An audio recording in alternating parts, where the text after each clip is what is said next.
all abroad. It's not wasting time when it's done with you, So come along, His love runs deep enough, let me show you.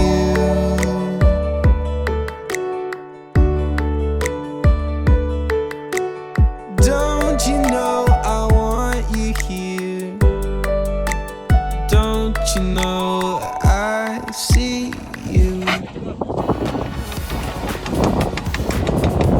We're drifting a bit. Take it all the way up. Getting the boat repositioned.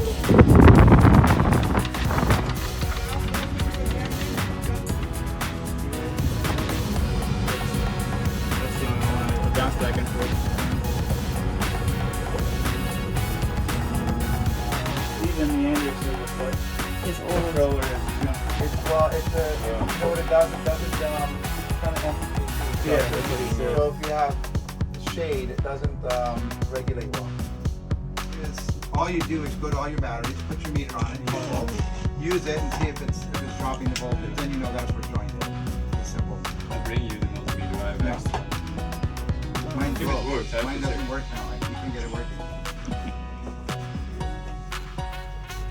And then you'll see the current like going this way or this way. You can see it. Okay? So that helps you. So when the current's coming this direction, so you'll be coming against the current. If it's going this way, what happens here, the current is going down here, but it hits this here, and it back and comes this way. So when you're coming in, it's confusing because it's flying you this way, but then it comes this way. So when you're coming in, what's going to happen is it's actually, you're going to stop going against the current, it's also going to start pushing you. So if you had like a boat here, you have to be really careful about that because you're going to be going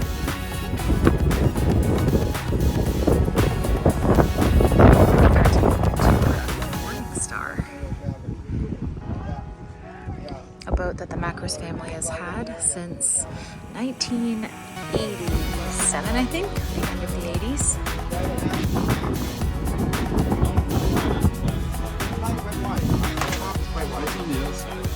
This is on this side of the generator. So I'm sleeping right up against the generator, and actually, like, if we should really It's down there. get the generator. Oh my goodness. You go low. You sleep here? You stick your head in there, and Oh, your head on this side. You're sliding. It's very comfortable. Very, very good. oh my goodness. The generator, yeah, running. Wow. My wife loves it. It's like a sound machine. Everybody's noisy out here, and she's like, white noise. She loves it. Yeah, she loves it. I like the windows. Vandalism, and they were very hostile to us, and so they sent a bunch of kids to just huck rocks at the. No. I think they sent a bunch of kids, because that's not normal what kids would do. Run to a marina, go to a specific boat, and then chuck rocks at that boat. So they were hucking rocks from the shore. We're stern to. I had a fiberglass dinghy, but it ricocheted off the dinghy and came back, and a big chunk of the glass fell in on the floor here. So I was gonna deal with it, change it. So in the beginning, I had like put silicone there, and then after a long time, after a while, the silicone came out, and then I didn't know what happened. I mean, you're busy and stuff, and then no, you know what the miracle is? There's never been a drop of water that's ever come through there. No matter what storm, no matter how hard it's raining, That's cool. nothing comes through there. That's pretty amazing. Yeah, it is. It like never's wet. Oh. It's, Vortex, look, it's a like- big hole. Yeah, It's is. never wet in the window, never. Reminder. So everybody comes in and asks, and so I say, Paul said, my body bears the marks of the gospel. So this boat has some marks from the gospel too. And what's next for this boat now then in terms of I'll tell you. tips and tricks? I'll tell you why. I have one more piece of maintenance thing because I am not finished with the upgrade yet. And he just bought another boat. Who's ever gone upgrading? Yeah. Okay, so I'm going to show you now the new plan.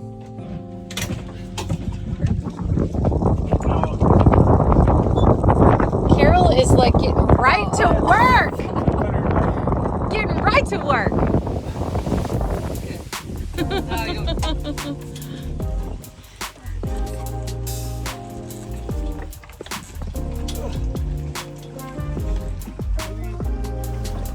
When you release, always hold on just a little bit of pressure.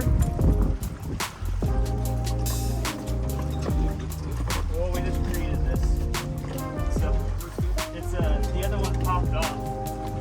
So that'll hold. Put it back together. So Can she tie it off again, Dusty? Huh? Can she tie this off? yeah, usually you pull with a cleat, and so So put it around a cleat. or a cleat, that one right here, and go the other way. The other way. Other way? Yeah, because you're gonna be pulling up the weight of it, and so you'll be pulling this way. And then if you had to hold it, then you do that. So we're gonna lift it up in the air. Like this? That's plenty. Yeah, but we're gonna lift. Oh. Okay. So Oh, yeah. I'm gonna do the same on this side. So yeah, pulling just like that. And actually, I will have you lift the front up first a little bit because there's a lot of water in here, and then I will toss the valve on this.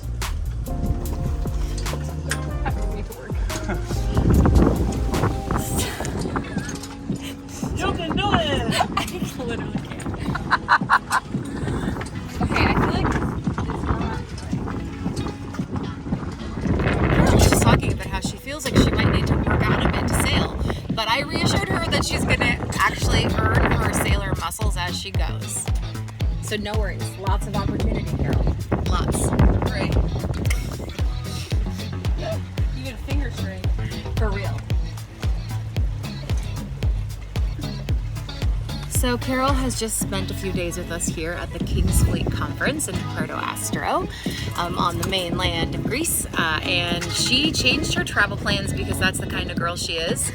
And she's gonna sail with us down to Chalkida, which is like half the way down to Athens. And then she's gonna take a train because she's got a flight to catch tonight at 11 o'clock. And yeah, so she's gonna sail with us today. And for the first time in 4 days, we actually have some wind. So we actually might be able to get some authentic, good sailing in today. And it's possible that the Lord did this just for Carol. Oh. It's as though her yes to come meant that he would send her some wind.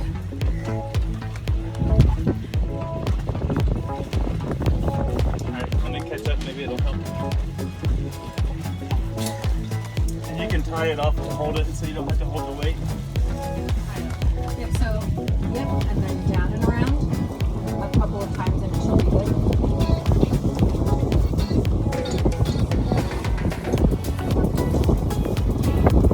Yes, so it's ultimately going to go wide. Wide.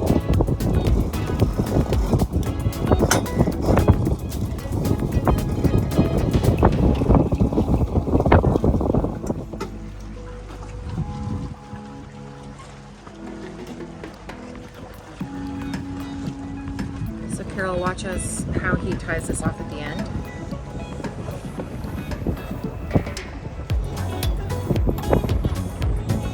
You're gonna do that 1,000 times in the next 6 months.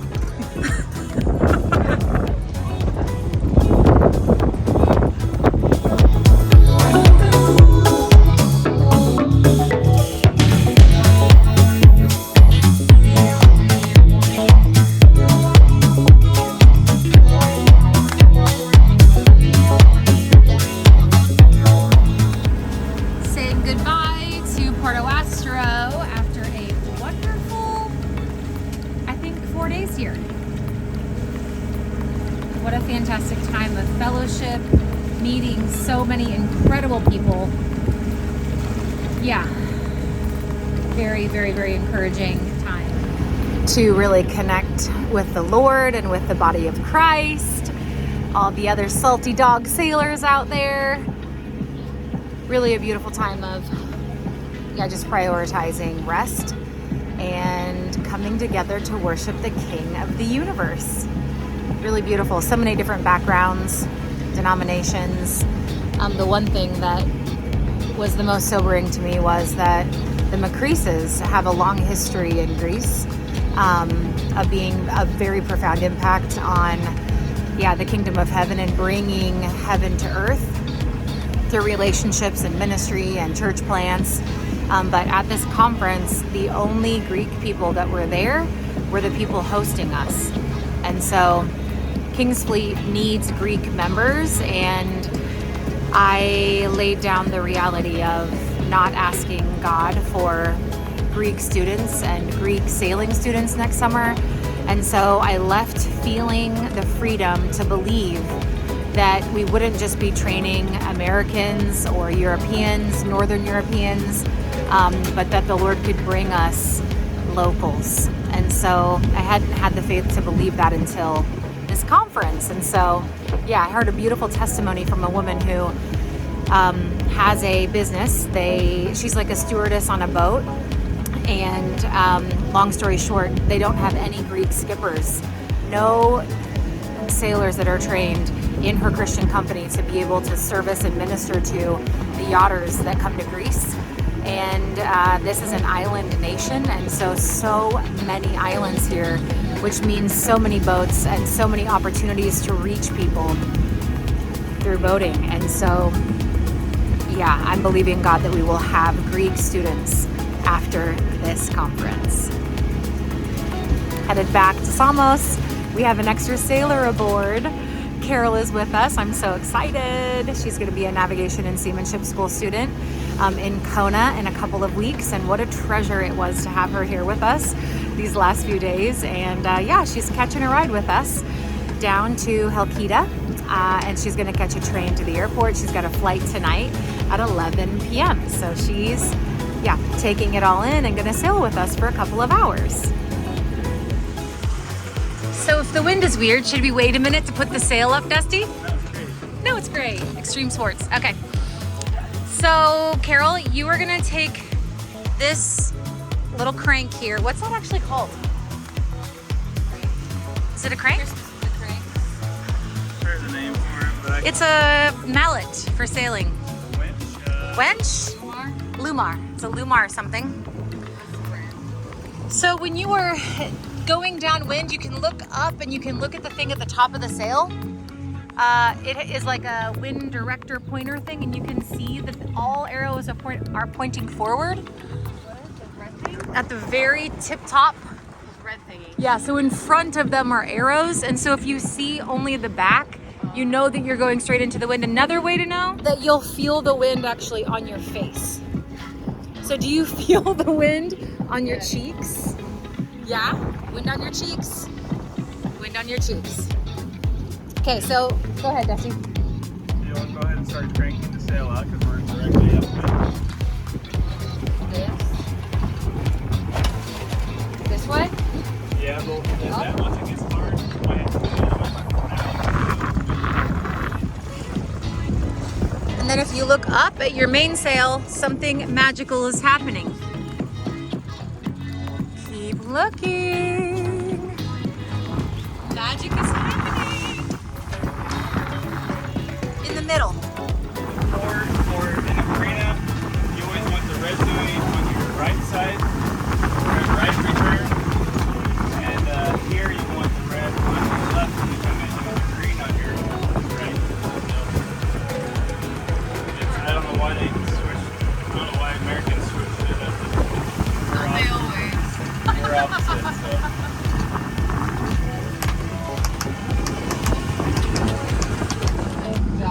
Well, I did it a few times.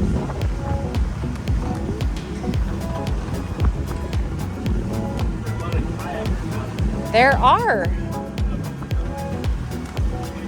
Hey guys.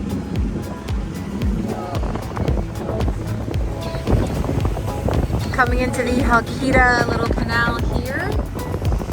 And like we've seen her many other days, she's in full, we call this riptide effect. Riptide effect. Which makes for some really fun sailing when you come in.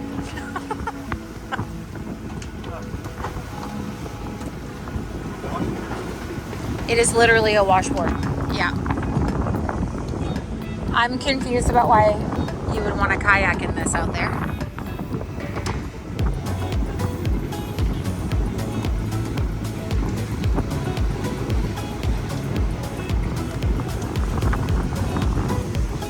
Carol, overall, how was your sail?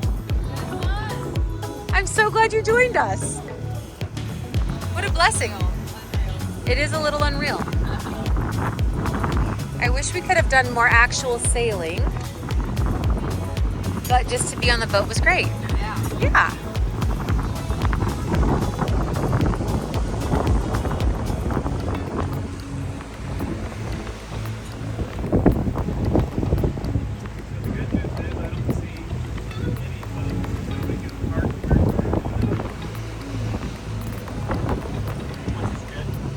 Yeah, we're really early for boats getting here to go through, so that's really awesome. This with the bridge thing is? Yep.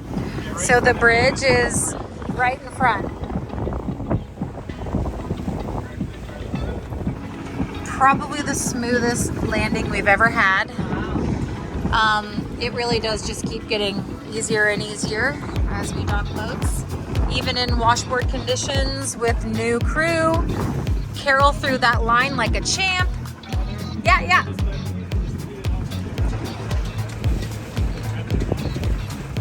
Dusty is showing Carol how to cleat a rope off.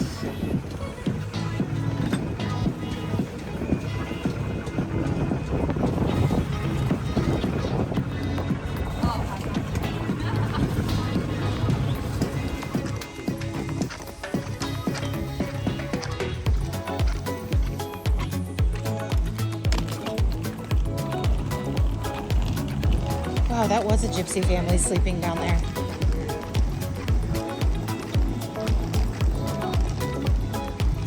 This doesn't look like it.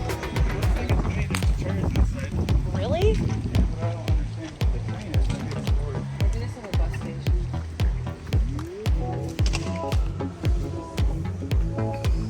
Welcome to the train station.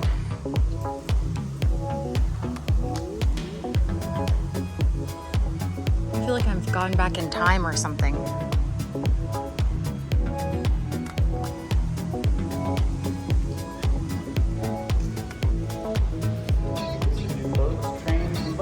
Boats, trains, and buses.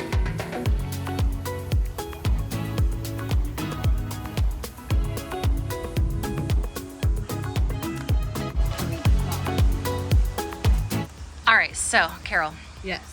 talk to me about what it meant to say yes to Jesus in the middle of a lifestyle that was causing chaos and you didn't exactly know and you couldn't put words to the chaos, like the atmosphere of chaos that you were feeling.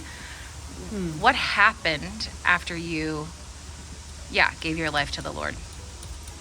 Yeah, so I gave my life to the Lord at a point when I was extremely lost. I thought that traveling the world and moving around was what was going to give me purpose and give me fulfillment. And I had moved to a new place thinking that it would solve all my problems, and it didn't. It actually made things a lot harder. And I was just drowning inside. And that's when I encountered Jesus. And it wasn't something I overthought or thought anything of. It was just like I knew that it was God. And so after chasing after highs from relationships, from partying, from traveling, from trying to get high accomplishments in school and college and everything and just all that stuff, I realized I want to chase after God and see what he does, because all this other stuff left me empty. And so I didn't know what saying yes to God meant. I didn't consciously think, okay, my life's gonna change now. It just naturally, something just in me, didn't want the same things anymore. I slowly just started to I was like, how do I engage with God? And I just would pick up a Bible someone gave me and just open it to a random page, and the words would just jump off the page, and it was like exactly what I needed to hear. And yeah, and so slowly I just wanted to keep growing and learning more about God. And through that, my life kept changing. Sometimes willingly, sometimes, I mean, always willingly, but other times with outside influences kind of confronting me. And Okay, so Carol, when you found like a solution to your emptiness, and you started to explore what it meant to walk with a God that you found in the pages of a book, how did that affect like your family relationships? I mean, you're from Jersey. I mean, I'm from Kansas, and so family dynamics probably look a little different out there. Probably y'all are a little tighter, maybe a little more highly educated, maybe. I don't know. Expectations might be a little different, maybe a little bit more higher achieving, maybe achievements maybe matter more than relationships. yeah. Talk to me about that. Yeah, I was a pretty good student, and I realized I placed a lot of value in my grades. And looking back, that's definitely a value that my family has, but not only my family, but like my culture. And of course, that's good. You want to do well in school, like that's, yeah. But coming from a culture and, you know, expectations are to do well in school so you can get a good job and so you can make good money, so you can have a nice house, provide for your family. And that's not bad things. But when I started, the more and more I started pursuing God, the more I felt my own true. It's like when you encounter an authentic God and you see his trueness, it also revealed more of my trueness. And so some of the layers of my culture got unraveled. Plus I was already living in a different culture. I moved across the country, and so I could evaluate, this is not who I actually am. This is what my culture told me, or this is what my family told me, or this is what my friend or somebody else told me. And so God just kind of helped me rebuild who I am and what I actually am called to do, and stripped away some of those other things that I thought were me. But of course, it causes tension within family when values clash and my life doesn't look the same as everybody else's. So I started pursuing missions, and I always had a heart to live in other countries and to travel. And I never thought in a million years that it was something that God actually put inside me for a purpose. And the more and more I learned about God and dig deeper into his character, the closer I got to the reality that this is actually who he made me to be. So I wanted to do cross-cultural work for God, and I started stepping into that. But what that meant was letting go of other stuff, like a traditional paying job and that successful looking life. That is what my culture tells me is what makes me worthy as a person. So Carol, I love this conversation.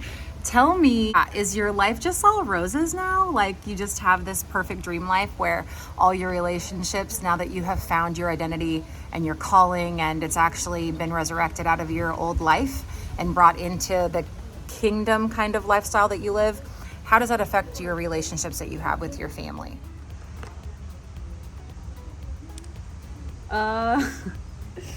Okay. There's definitely tension. It's definitely not perfect. It's taken time for them to wrap their heads around how I'm choosing to live my life, because it's not the life that was set up for me. Going to college, getting a degree, and working, saving money, all that stuff. So it definitely has created some tension, frustration, but over time, there's been, because of it, I've been able to be home more, ironically enough, as much as I travel. My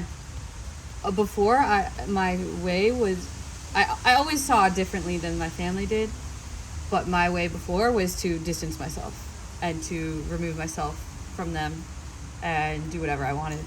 But now it's like I'm doing it, but I'm also coming back and sharing with them.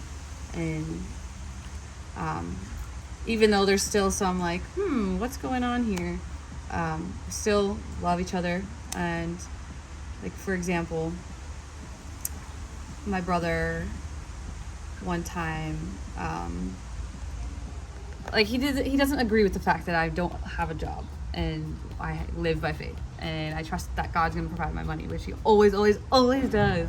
But it's just, I don't know where it's coming from. And he just doesn't agree with it and thinks it's irresponsible and stupid.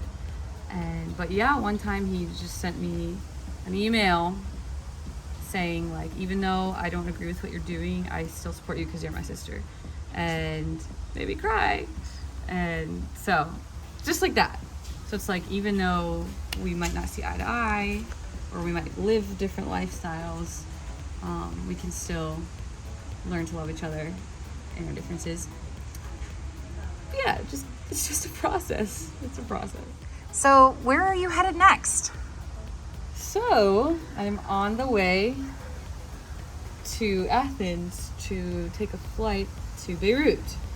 So my one side of the family is Middle Eastern. My mom's side is German, Jewish. But I'm heading to Lebanon, which is where my dad was born and where he grew up for most of his childhood. And then when he was about 17 years old, his house got bombed in Civil War and literally couldn't go back home. So they literally drove on the road to Damascus and then ended up in New Jersey. And so, since 1976, my dad has only been back one time. And it wasn't the greatest experience. You know, you go back to your hometown and it's pretty much in turmoil and not the same as you remember it. So, I'm going to be there with my family, and I will actually also see some land that is part of the family that's like been passed down. So that's just gonna be really cool. But it's really like a blessing to be able to do this, and get to be there with my family and go back to our roots, part of them. Yeah. Oh, sorry. You're But that good. was Keep going. literally done. Okay. Yeah, good. So then after that, I'm going to head back to Kona, Hawaii to do some sailing training, as it pertains to probably within the next year or so, starting a sailing Bible school. So, starting baby steps with learning how to sail. And that's where it is next for the rest of this year. After that, I don't know. I don't know where I'll be. Don't ask. Because I'm probably crazy somewhere else. So a year ago, could have you ever imagined no. that you would be doing sail training No. as a means to travel and teach the Bible? No. But this year, I prayed and I asked God for a picture for this year. And the picture I painted was of a sailboat and of a broken wine glass and the phrase "can't be contained." And I was like, what does that mean? Like, I had in January, I was in New Jersey about to go to Brazil for 2 months. So I was and I was planning to be in Italy right after that and move there. And nothing about sailboats, like what? So fast forward, probably in around June is when I felt the call to do this school. And I realized that this whole thing about cannot be contained literally just means I cannot contain God. I cannot contain his plans. I can't control them. I can't put them in a box. I can't figure them out because his plans are just more than I can ask, think, or imagine. Even through the hardships, even through the seasons of I have no idea what's going on in my life. I don't know how I'm going to pay for anything. I don't know how I'm going to get through the next day or year or month or whatever it is. God continues to surprise me and bring me places that I just never thought I would actually go. So yeah.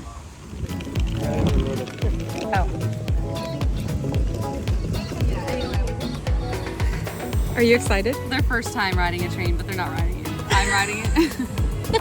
They're riding it through me. Riding the train through you. I did. Chalkida. The seas are silent here. That's as far as they grow. Well, I guess I don't come all the way. This is it.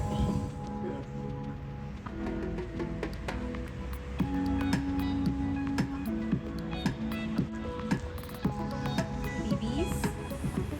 Baby kitties? Oh, you're so cute.